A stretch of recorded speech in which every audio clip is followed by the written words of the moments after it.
Hello, everyone, and welcome once again to this very special event, which is part of the series of talks celebrating the 175th anniversary of the birth of French Spiritist philosopher Léon Denis. Today, we are joined by Humberto Schubert, who will be talking about Spiritism in the arts. Now, this event has been organised by the British Union of Spiritist Societies, BUS, and is being streamed on both the YouTube and Facebook channels of BUS, as well as by the Irish Spiritist Federation, Kardec Radio, and Kardec Group. So please make sure you give a thumbs up, like, and share this event, and don't forget to follow and subscribe to these channels too. And please let us know where you're watching from so we can say hello to you. Now stick around with us until the very end because we will have a few announcements from BUS as well as a Q&A with Humberto. So let's introduce our guest. Humberto Schubert is a philosopher and lecturer at the Federal University of Juiz de Fora in Brazil. He is a Spiritist writer contributing to various projects, including Projeto Allan Kardec from the same university. Humberto is also coordinating a series of philosophical studies about the works of Léon Denis, and the videos of these are on the YouTube channel of the Spiritist Society of Bournemouth. Now, if that wasn't enough, Humberto is also a co-host with myself and Annie Sinclair on the Kardec Group podcast, Insightfully Speaking. Now, Humberto's lecture today is quite interesting, so if you have any questions, please send them in the comments or chat box, and we will read them out later. But please note we can only see your comments or questions if you are putting them on the channels of BUS, the Irish Federation, Kardec Radio, or Kardec Group, and if you send them during the live event itself. So let's get started and bring on Humberto. Hello, Humberto, how are you? Hello, Adam. It's a renewed privilege and pleasure to cooperate with you. It's always a pleasure to have you around in any of the events. So, what can you tell us about Spiritism in the arts? Well, first, I would like to thank you for the invitation. I would also like to thank Elsa Rossi for the first contact about this speech. And I would like to emphasize that Léon Denis is one of the greatest authors in the field of Spiritist philosophy, also one of the first great authors, and even outside the reach of Spiritist philosophy, he was in his own time a very influential author and thinker and speaker in the sense of the moral solace and support to those who lost the entire families in the First World War or in pandemic crisis in the early 20th century. Well, I will start sharing my presentation. Please tell me if it's working correctly. Can you Yep, see it? I think we should be able to see it now. Okay. Well, Spiritism in the arts is also much about beauty. Uh, as Allan Kardec, Léon Denis is a philosopher, a popular writer also, and a mystic, we could say, in the positive sense of the word, that is much concerned with the idea of beauty. And he's also committed to preserve the classical idea of beauty. As we can see in this picture, the classic idea of beauty or the classic concept of beauty has something to do with the relationship between man and God. But this is not a symmetrical relationship, since God is always trying to reach us, to touch us, as you can see in the right part of this picture, because God's finger is stretched in our direction. On the other hand, man's finger seems to us a bit lazy, a bit reluctant, and it's up to us to choose to touch God or not, or to remain in our isolation, or consequently in our pain, in our suffering, in our solitude. We can also see this picture as a picture of the duality of beauty from the side of God and from the perspective of man. From God's perspective, beauty is also granted. It is already there in nature. And wherever we look to nature, we see beauty in the starry heaven and in the sky, in the oceans, in the mountains, in the deserts, in the woods. Everywhere beauty is present in our world. But when we move to humanity, it is also a matter of choice if we are going to produce beautiful things or not. And this is a key part of Denis' understanding of aesthetics and of art. Art is an act of freedom, and it is to some extent dependent on the will of the man, which is not as stable and as universal as the will of God. So we could say that human art can always choose to be beautiful and to reflect divinity or not. It can also choose to remain in the realm of animal concerns or basic social concerns, or in the realm of political acts, or even we can also choose to make absolutely no art at all. It is also in our choice. Well, to understand the classical concept of beauty, it is mandatory to come back to Plato. Plato was the creator of the classical concept as a concept, but he pretty much gathered some preconceptions of the Greek civilization of that time. For Plato, as we may know, beauty is a form of apprehension of the good. Plato speaks much about the good more than about beauty, but when he speaks about beauty, he shows to us a sort of reverence, a sort of worship to the idea of beauty, as beauty was one of the divine attributes, as it was part of what we call God or the sacred.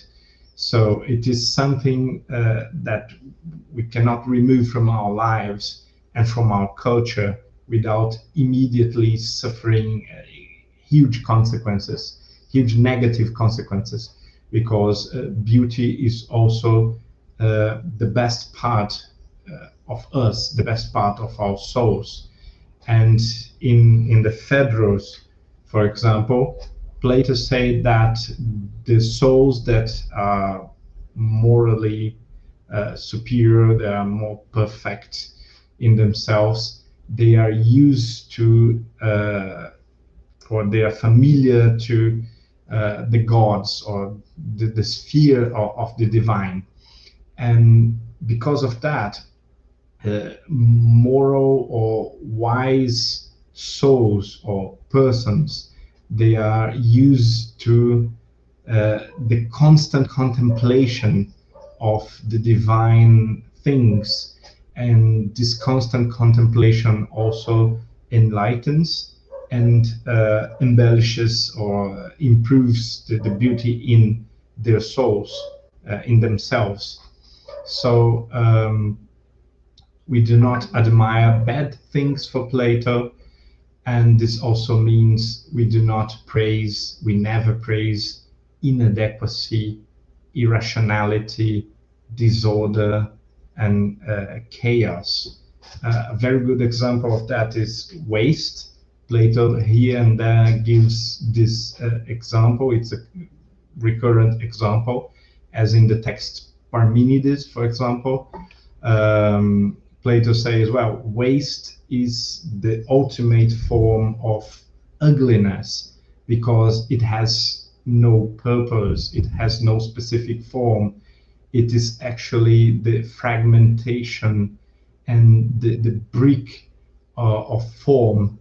And from a beautiful apple, or from a beautiful tree, or from a beautiful vase, we after destruction we come to, as a result, we come to a sort of pointless pile of objects, and that pile of waste arises a very specific disgust in us, because it has no meaning, it has no sense, and because we cannot understand it as something that has meaning, that has a recognizable form, we just reject this pile of waste as useless and ugly. There is no good in waste, so to say. Well, as a conclusion, we could say that for Plato, beauty is not the apprehension in the more sensual sense, but it is the intellectual apprehension of the proper forms of things. So it is a very demanding concept, very specific, but it is also the concept that worked very well for at least 2,300 years, until more or less the end of the 19th century and the beginning of the 20th, when we start challenging the concept of beauty and even the concept of art, and we started thinking about a non-concept of art, or a so flexible concept that we could include basically everything. And it turned out very badly. It didn't turn out well, because we ended up with no reference and no criteria. And many of us can very quickly realize that in some artistic presentations of our days, we have completely pointless, random, and definitively ugly objects that people try to present as art, and expect us to pay an indecent amount of money for them. Now, still in the line of Plato, we can see in this kale leaf a sort of order that has to do with mathematical symmetry. It is not perfect symmetry, but symmetry is pretty much there. It's possible to visualize some balance and some sort of correspondence from one side to the other. And this is not only a matter of good engineering, but it is also a way to capture and to represent in one picture the idea of order, the idea of organization, of intrinsic driving forces that are in themselves organized, and we could even say with Plato, rational. Because it's rational, because it's ordered, or because it's balanced in harmony, we immediately identify this leaf as beautiful. Now, when we see a rotten or destroyed leaf of the same plant, we are seeing the same material, the basic molecular and even cellular components of that leaf, but because symmetry is not there anymore, we do not see that as beautiful anymore. People will very rarely judge semi-destroyed flowers or leaves as still beautiful or equally beautiful as the ones that we call perfect, because they are in their proper form, or because they hold some sort of intrinsic balance and intrinsic symmetry or rational order. This is what Plato calls the form or the idea of the things. Everything is essentially a material reflection of a specific idea. The idea of leaf, for example, is here absent. We have the same matter, may have the same cells, and from a nutritious point of view, we may even have the same vitamins and proteins and carbohydrates, and it could be as food still good, but it is nevertheless very ugly because the order is now broken.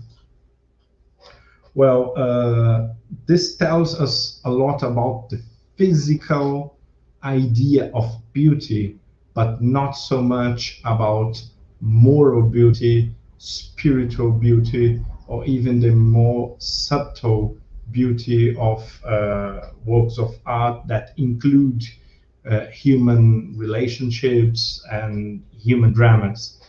In order to understand this other level or this other layer of beauty in reality, we need to understand that for Plato, it is still related to the idea of order. So, what is morality, for example? What is virtue? What is reason? What is prudence and decency and dignity? They are all resumed as a way of putting order in our life. So a life full of order, of balance, of structure is more intellectual. It is more spiritualized and intellectualized in the very positive sense that the works of Allan Kardec give to the word spiritualized and intellectualized. And one of the main tasks of the spirits on earth, and I'm not talking about deceased spirits, I'm talking about us as incarnated spiritual agents. One of our main tasks is to improve this world towards perfection of the forms, toward the intellectualization of matter, to give order and to structure matter as best as possible. And of course, it involves reducing waste and recycling, but also improving our architecture, urban environment, or even our countryside environment or our fields. Well, in resume, I will briefly read for you this part. Blaso taught that the intellect or the spirit is permanent, while material forms are transitory, evanescent. They just fade away. So even if material forms are, for a brief moment, beautiful, this moment will pass somewhere, and what remains is a pile of waste or a pile of material, of component that has no meaning anymore, and therefore no beauty in itself anymore. Well, material forms and physical beauty, including the beauty of people or animals are destined to vanish, while wisdom, virtue, moral good, moral excellence, competence, we could also say, never fade away. If we possess spiritual beauty, it remains with us throughout life and after.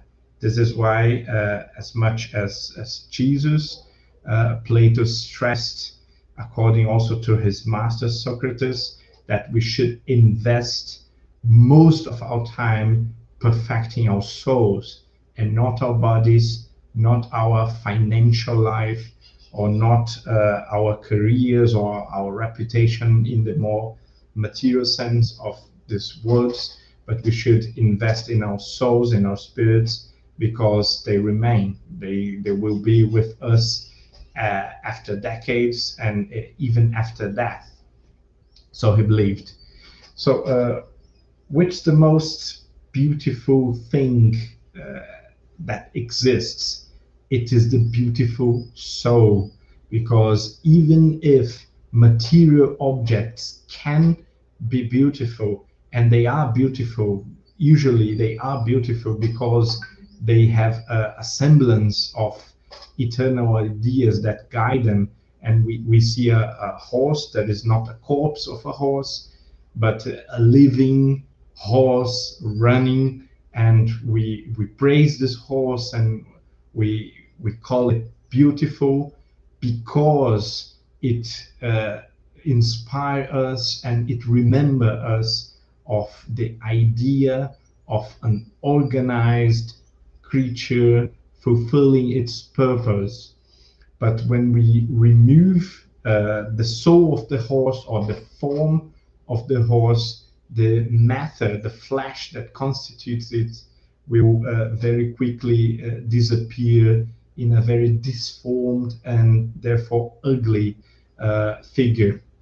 So the most beautiful thing is necessarily a beautiful soul, a soul that possesses knowledge and virtue, and that acts in a more atemporal way as the gods do. Well, let us reflect about these pictures for a couple of seconds. We have here images that may make us smile. Very few people would cry seeing these pictures. It is a very beautiful plate of fruits and a very beautiful picture of flowery bushes, and the woman is also not only beautiful in herself, but she's smiling, and because she's smiling, it she produces in our hearts an idea of joy, of harmony, of rest, that of relaxation, that helps us to also feel good. Well, this is the very picture of physical or material beauty.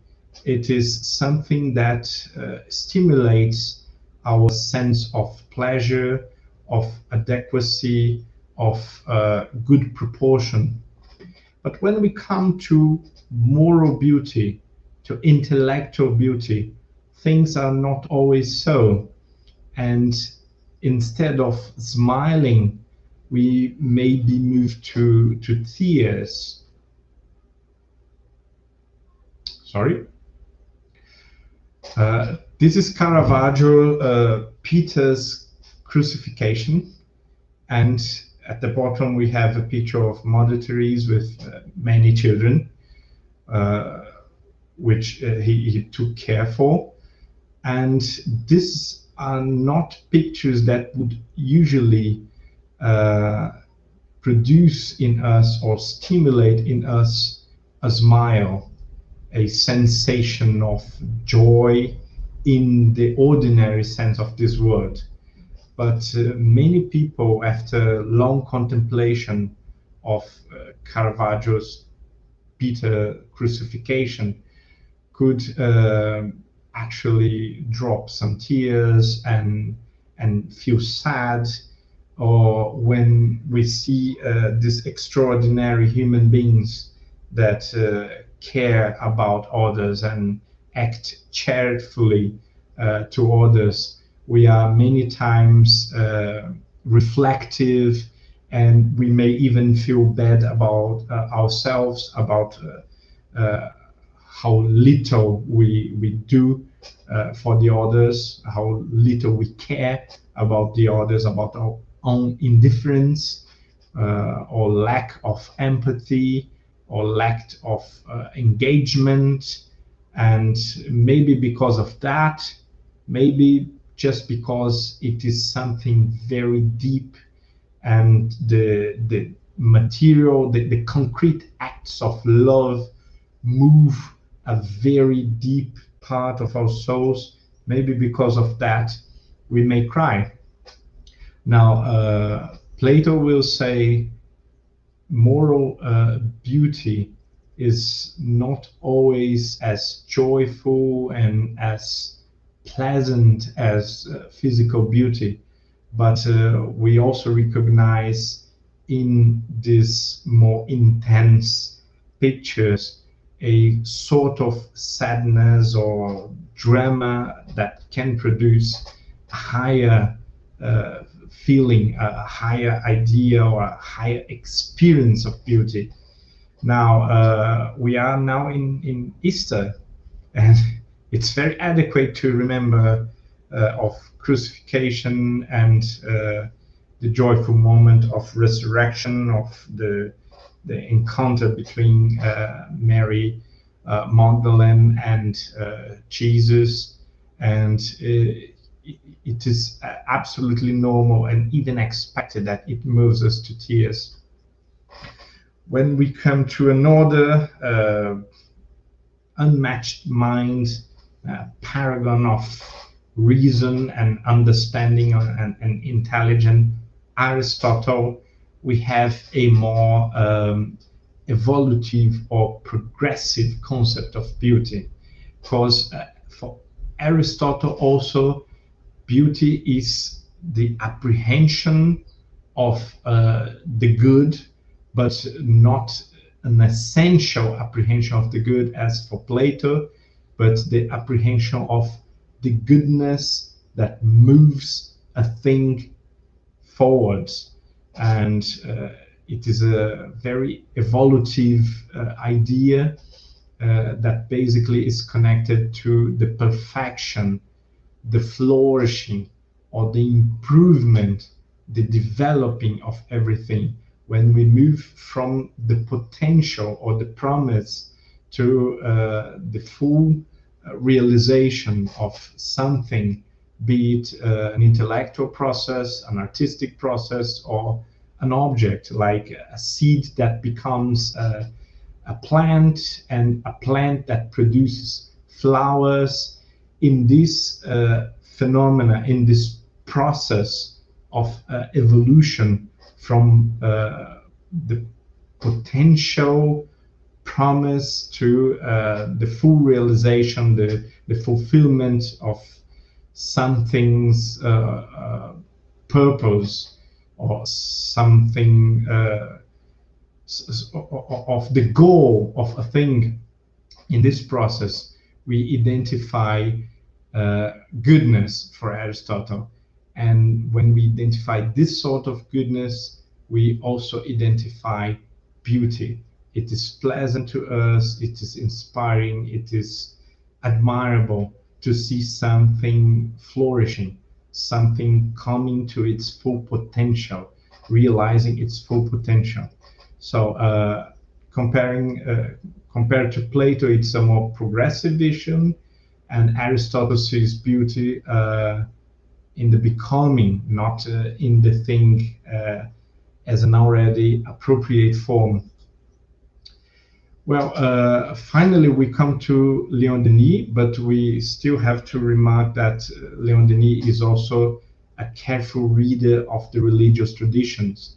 Spiritism is not a religion, but it has much to do with religion, in the sense that, according to the historian Lynn Sharp, Spiritism is a sort of secular spirituality.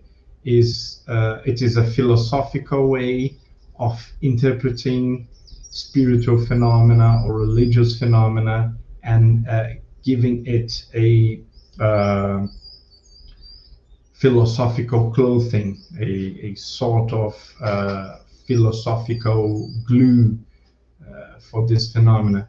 Well, but Allan Kardec and also Léon Denis believed that it was our task as spiritists to understand the religious traditions of mankind as attempts of the divine, or attempts of the superior spirits to communicate or to share their values, their perspectives, their wisdom with us.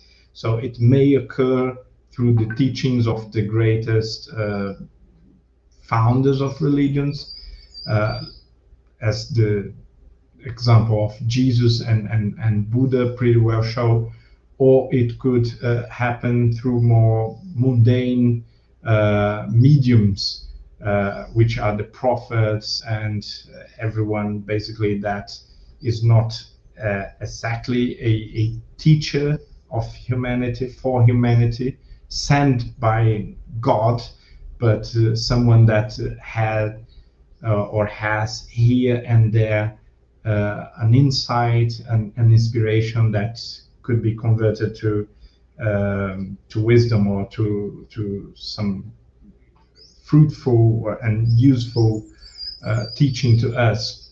Well, when analyzing the Bible or the Celtic religion, the Druidic religion that Léon Denis worships and loves, we can see that there is also much poetry and lyricism in the way that the old religions describe divine reality, and mixing the classical idea from Plato and Aristotle with this more concrete, poetical, aesthetical insight of the religions.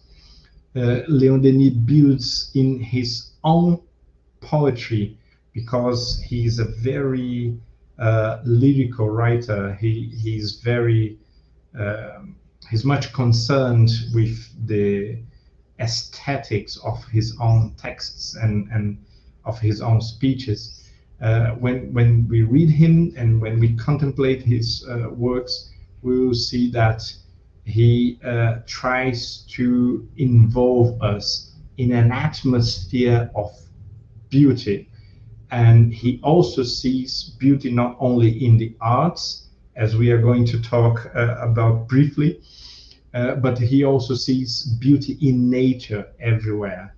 When he speaks about the great mystery or the great enigma in the world, he aestheticizes, or he lyricizes all his speech, and he presents us a picture where the insects and the grains of dust and the dead leaves on the ground in the middle of the woods, and basically everything has a form of beauty, or deserves to be admired, to be respected in some sense. So it is a deeply ecological understanding of the world, understanding of life, if we could use a slightly anachronistic concept.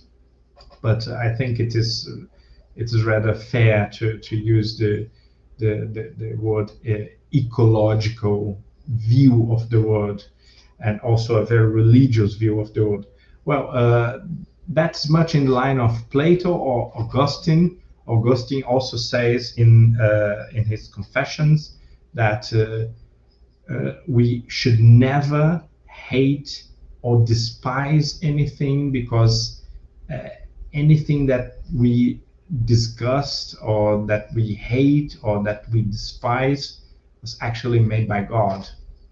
And when God made it, when God made this thing that we despise, that disgusts us, or that we do not admit, uh, God not only made it for a purpose, but also enjoyed this being, this creature of Him.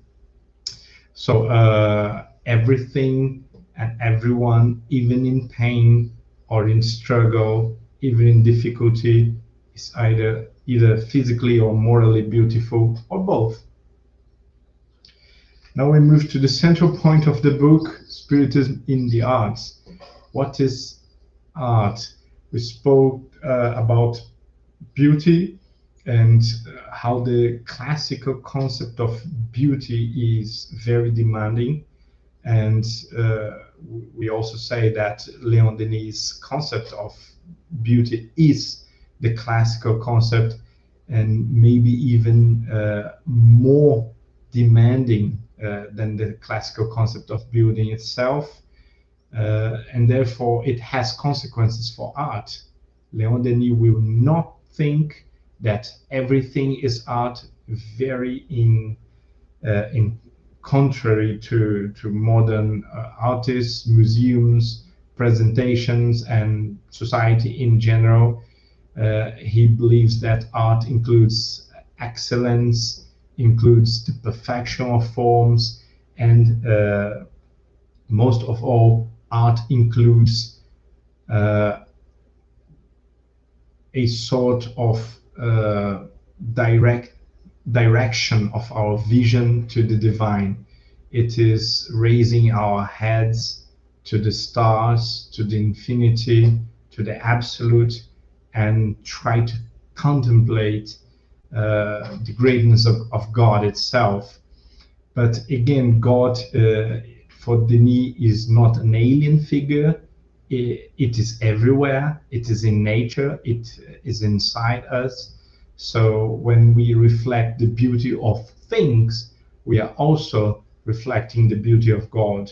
We may depict that nature or human scenes, or we may speak about feelings and sentiments, or about very concrete social happenings, and it is all very fine, very well, because whenever we are envisioning reality, we are somehow also addressing the absolute cause of everything, or the primary cause of everything.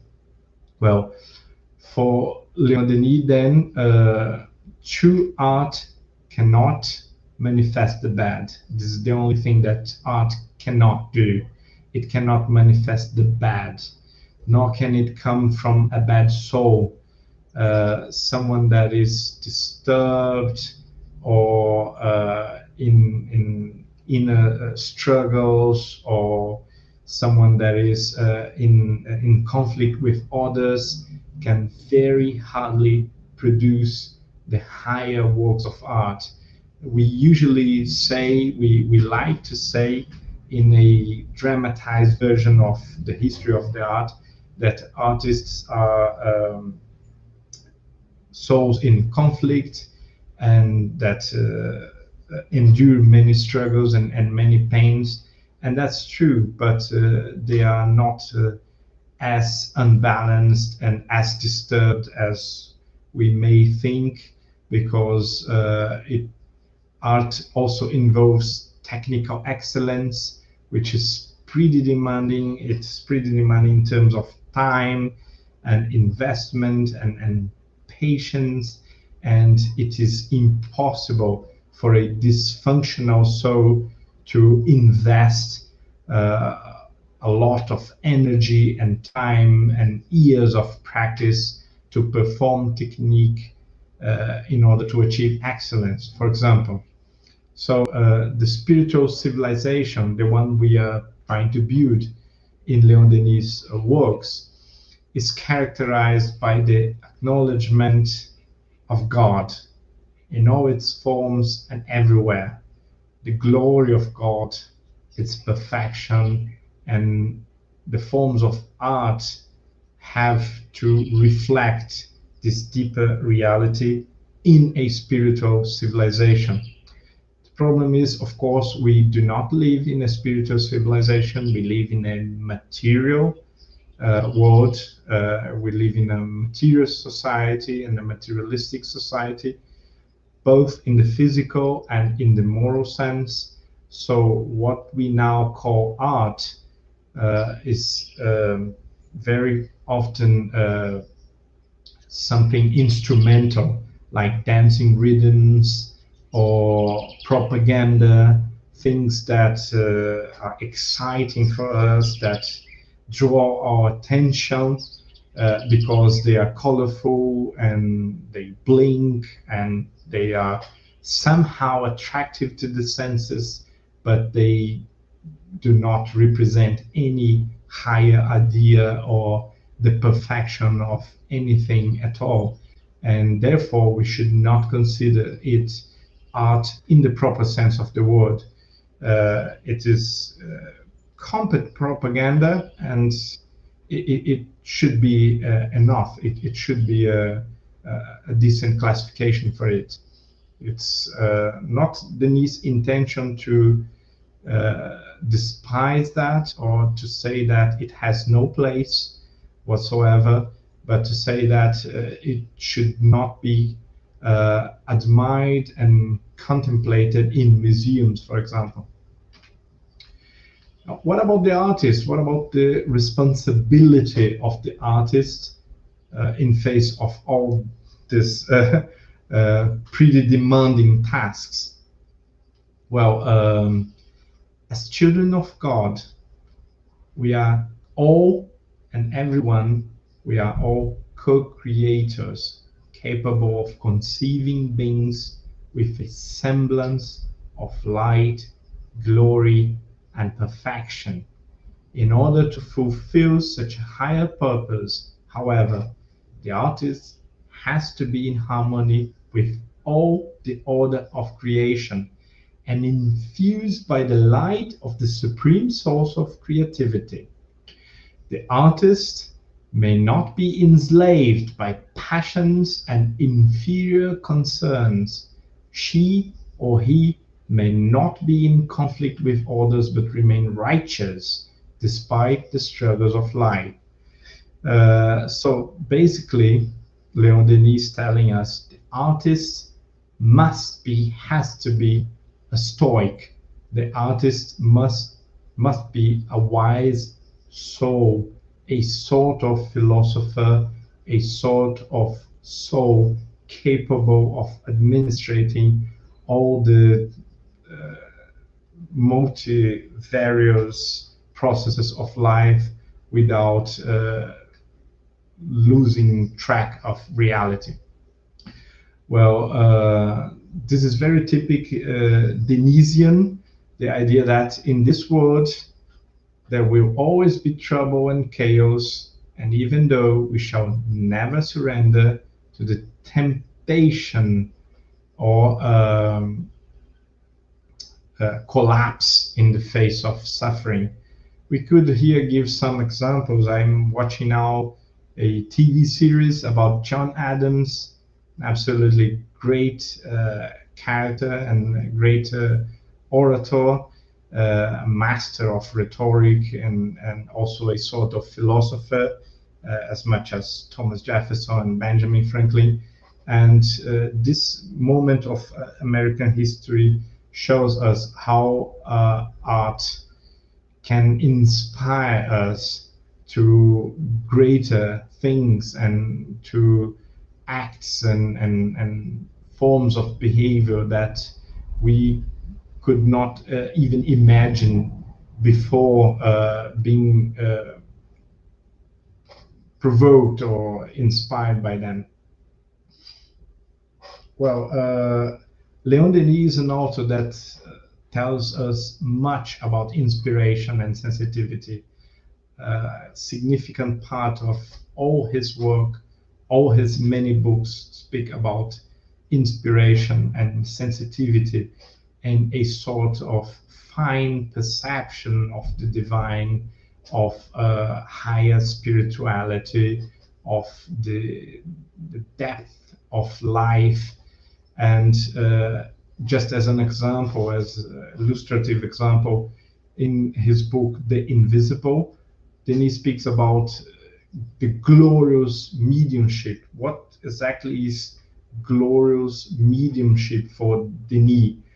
It is the mediumship of the missionaries, of the greatest heroes of mankind, those who somehow influenced all humanity and produced something good or developed or improved the well-being consciousness of the entire humanity.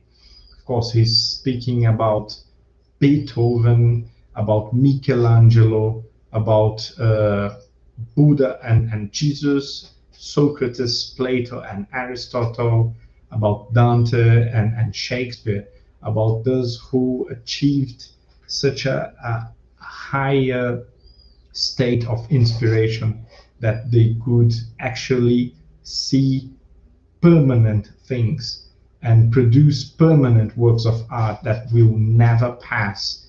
And after 300 years, we still praise Bach, Sebastian Bach's songs and music as a supreme form of art, maybe the highest form of music ever produced. And in the next 500 or 5,000 years, we are pretty sure that it's going to be so. As much as we admire and we praise Homer or Sophocles or Cicero or Dante, after thousands of years or hundreds of years, because they are not talking to the public, they are not talking to the time, they are talking to the immortal part in us, to our spirit. And so these works are immortal in a non-social sense of the word. As observed by the philosopher Immanuel Kant, who invested some of his time describing aesthetics and trying to explain aesthetics and the aesthetic feeling, art is a meeting point or a match point between nature and mind. It is always material. We always use tools and instruments, or we act upon material objects such as marble or canvas. But it is also subjective. It is a product of our minds, of our feelings, of our intentions. So it is a human way, a spiritual way to capture and reproduce in the material world what is essentially true. How should we behave in practice? How should spiritualists of all sorts or spiritists behave in the face of such very deep and very serious concepts of beauty and art? Well, we have to be more familiar with the greatest works of art. This is a very good point to start. We should not believe that it is our task, it is our role to recreate artistic tradition or the history of the arts in a spiritist or in a spiritualist way. It is not so, because this greatest the greatest artists, they are not Christians or Muslim, they are not Hindu or atheists. They are very sensitive, inspired, wise, souls communicating something divine, something eternal to us. So it is necessary to educate our generation to appreciate Homer and Dante, Shakespeare and Goethe, Beethoven and Michelangelo. We have to do this again. We have to uh, emphasize the best that humanity created, the best that humanity achieved, because it is the best way to awaken the soul to these eternal forms. Well, Léon Denis, therefore, does not recommend us to link uh, beauty and God only. He stressed that beauty is God, it is the appearance of God, and whoever sees beauty uh, anywhere is actually seeing the face of God or the light of God through that thing. Of course, some forms are more appropriate to allow this light of God to pass through them, and some forms are not that appropriate. But basically, it is a shift or a change in our own eyes, in our own hearts and souls, that will permit us to understand the world in a more aesthetical way and to see beauty everywhere. I would like to leave you with this part of the Ninth Symphony of Beethoven, when he reproducing Schiller's poem in musical form, uh, tells us, as we may remember, Freude, schöner Gotter Funken, Tochter aus Elysium. Joy, you beautiful sparkle of God, you beautiful divine sparkle, daughter of Elysium, daughter Elysiums, we enter you, or joy, drunk with fire or inebriated with fire, uh, and we enter thus inebriated in the heavenly or in your heavenly sacredness. It is not without sense, without motive, that it is now considered the hymn of Europe. It is a very beautiful song, very beautiful poem that really inspire us, and an example of a form of art that draws our attention to the higher part of ourselves, the higher part of reality. It draws our attention to God and the divine. Thank you so much for your patience.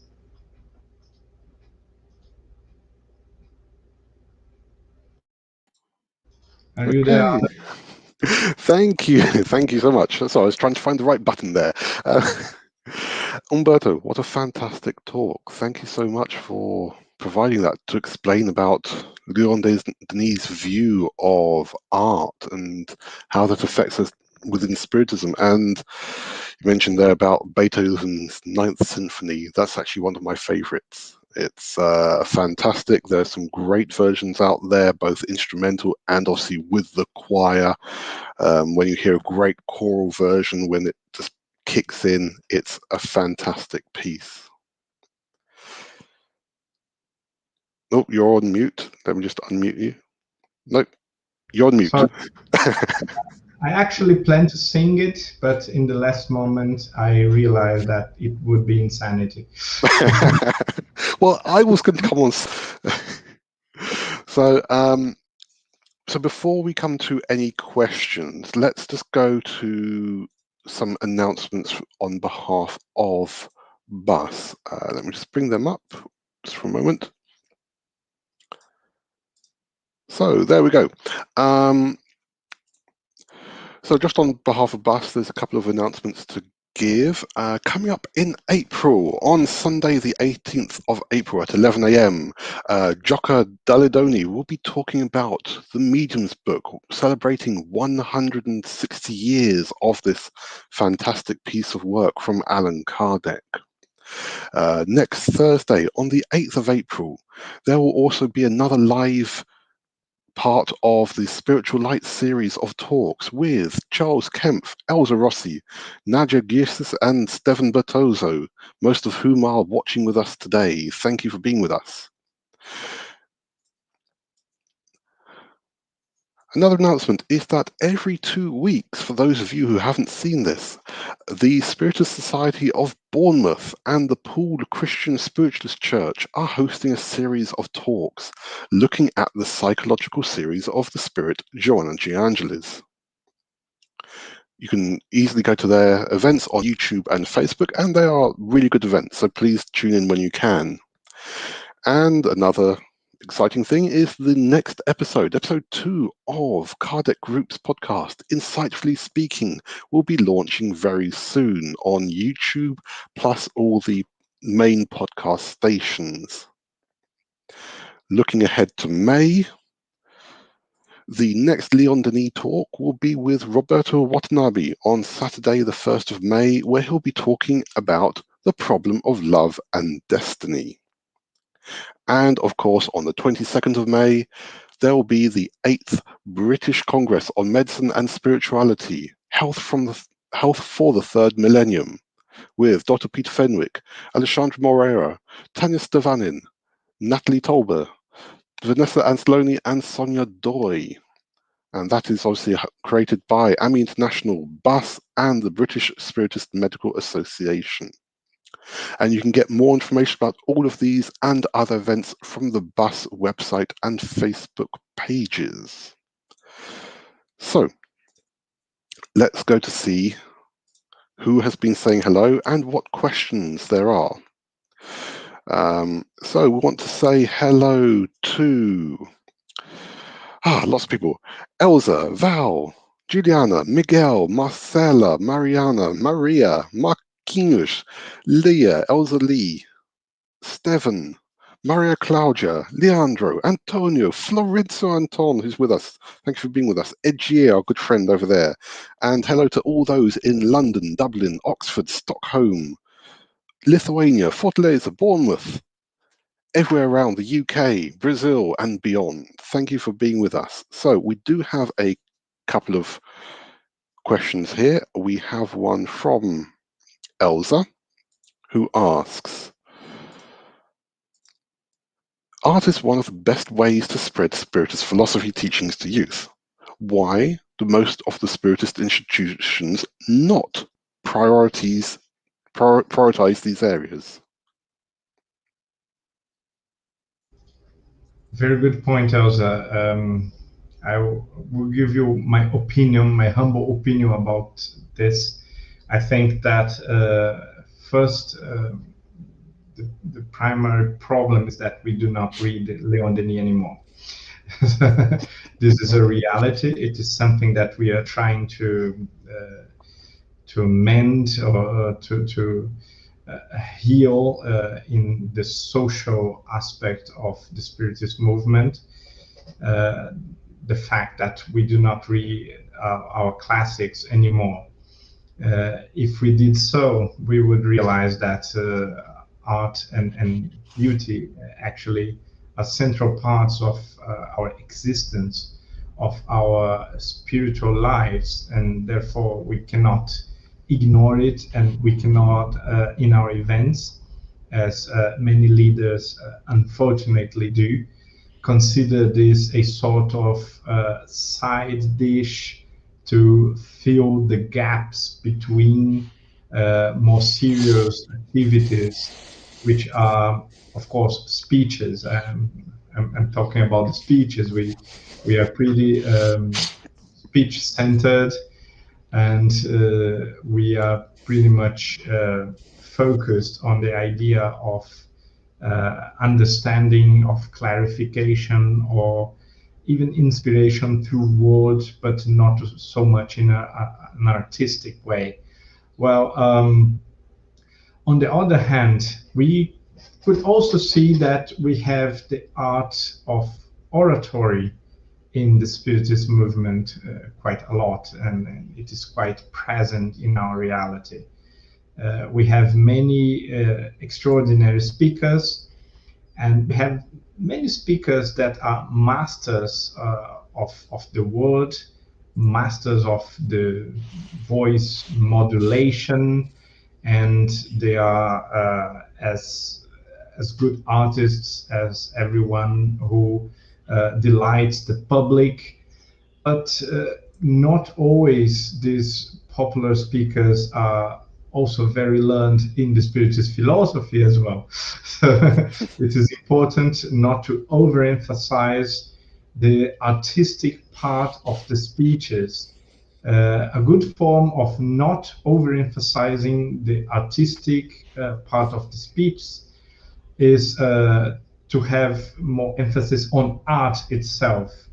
And I think that if we had more music and more poetry and more literature, more very high quality literature, we would not feel the need of aesthetical fulfillment that much in the middle of our public sessions, which are destined primarily to consolation or to improve the understanding of the hearers.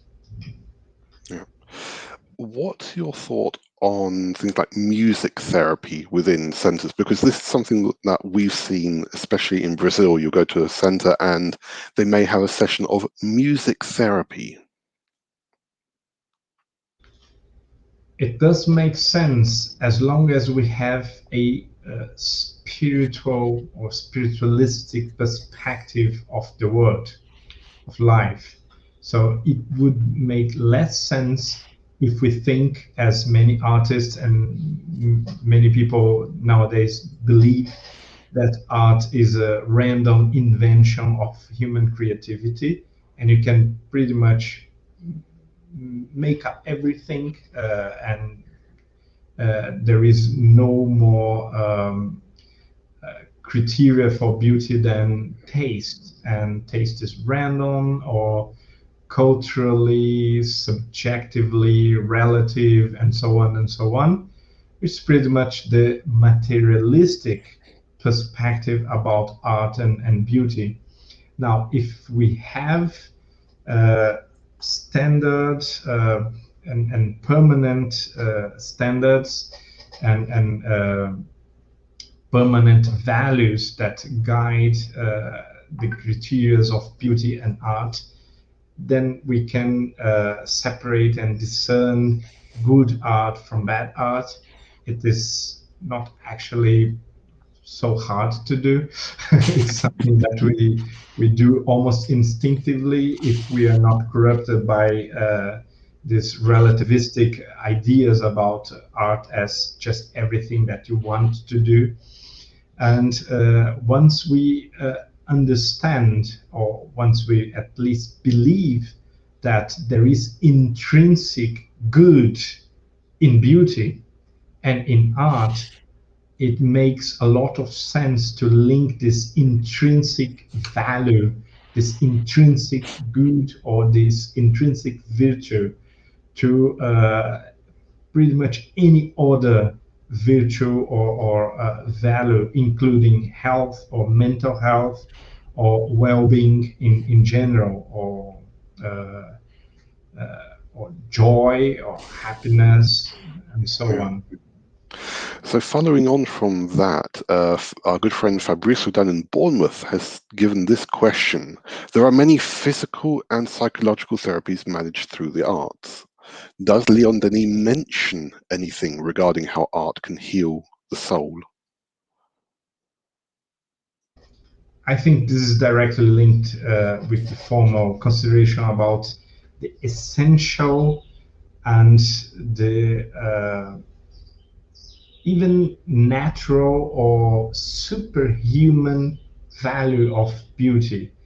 If we do believe, or if we see that beauty is something related to the higher order of things, the best forms and the best ways of every and each thing or phenomena, well, it's pretty logical and even necessary to consider that we should want and we should work to be surrounded by beauty, to have more aesthetical lives, to have more contemplative lives, uh, and that we should at least try to surround ourselves with the goodness represented by beautiful things,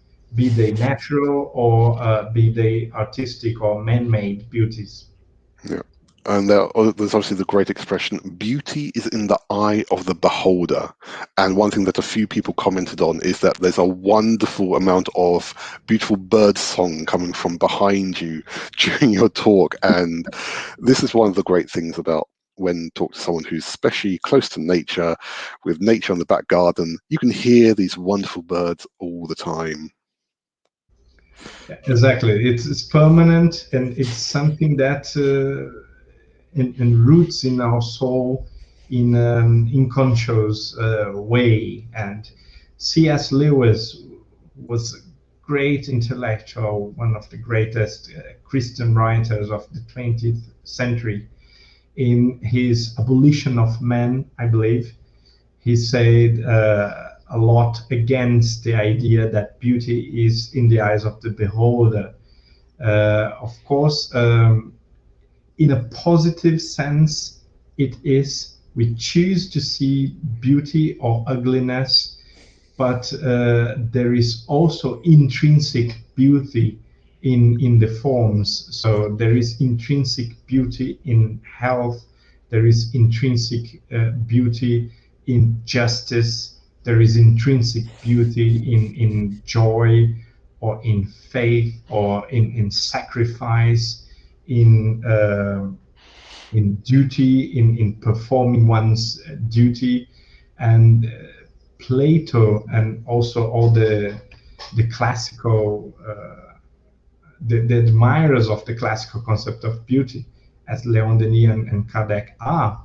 Uh, Plato is always trying to show us that whatever we call good, we can also call beautiful.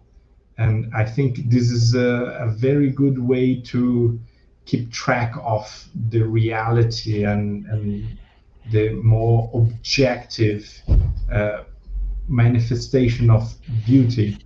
Of course, at the same time, as a parallel process, we have the subjective interpretation of the world, and our moods and our philosophies do affect the way we capture or apprehend this beauty. And if you're pessimistic, or if you're always upset with everything, as some people enjoy uh, being and doing, then you can ignore beauty where it is and see ugliness where it's not. Yeah. And you mentioned before about rereading people like Homer and Shakespeare, etc. I know if you can get through the Iliad and the Odyssey, then congratulations to you. They're fantastic books, but they do take a while. But they're definitely worth rereading. All of these things, all of the old classic artwork. Even though we're here in this pandemic, we have the opportunity to go and visit museums online. The Louvre has a virtual walkthrough of the galleries, other museums as well. So I think everyone should take time to switch off from things that we don't need and remind ourselves of all these beautiful things that we used to admire so much 10, 15, 20 years ago. So I think we're coming to the end now. Humberto, do you have any last reflections? Well, I'm happy with what we studied today. I apologize for any lack of competence, especially in language.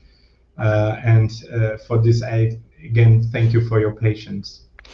No, thank you so much. And that's all there is for me to do now, just to say thank you so much to our friend Humberto Schubert for being with us today, to thank all of you guys who've been watching us, to thank Bus for organising this event, to thank the Irish Spiritist Federation, Kardec Radio, Kardec Group for transmitting this event.